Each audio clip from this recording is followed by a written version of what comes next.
এই ফাক, তো ভাবিকে একটা ডাব দাও কচি দেখে। লঙ্ঘন মাছ ভাবি লুজে রাখছেন নি? আর তোমার দোকানে যে পাওয়ারফুল কলা বেচো, ভাবি খাইয়া ঘুমাই গেছিলাম। হ্যাঁ ভাবি, আমি লোকটা তো নিজেই পাওয়ারফুল। আমি কি নিবে? তোমার না বললাম আমি একটা ডাব নিমু, আমাকে একটা ডাব দাও। ও আবার বয়স কি আপনার মতো হইলে হইব? এই যে তুমি দুষ্টু মানে শুরু করছো, তোমার ভাই আবার ইটালিতে ফোন দিয়া লাইবো।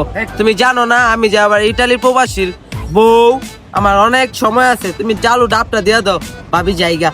হ্যাঁ আজকে ইটালি প্রবাসী ওইটা না দেখা কচি ডাব বেশি কচি ভাবি আমার লগে থাকতে বুঝলি নাই। আর শোনো, ভাবি গেলাম ক্যাশ টাকা আনি নাই, টাকা গেলাম সন্ধ্যার পরে নিয়ে আইসো বাসাতে। পরে হ্যাঁ ঠিক আছে, আমি কেমন টাকা চাইছি কি করেন আমি সরঞ্জাম দাবি। তাহলে ভাবিকে 5টা ডাব দিয়া দাও, একটা না। 5টা ডাবের দাম 650 টাকা। রোজার মাস তো, তুই 500 টাকা ক্যাশ রেখে দে। কেমন কেমন কথা কন? বেডি লুজে রাখছে। হ্যাঁ বেডি ক্যাশতে আনে নাই।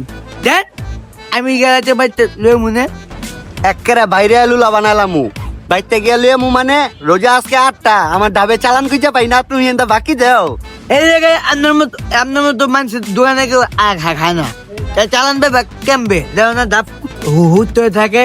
হ্যাঁ তোমার দোকানদারি তুমি করো। হ্যাঁ ভাবি আমি আমার লগায় আমি আপনার কিনে দিতেছি অন্য দোকানের। কি পাট্টা লইতাছো বিয়া কইরা? তুমি আছে না একটা বদমাশ লুচ্চা, তোমার আমি অভিশাপ দিলাম। মনে করো তোমার বউ যাইবো গা, তখন আবার আমার কাছে আইবা। আন ভাবি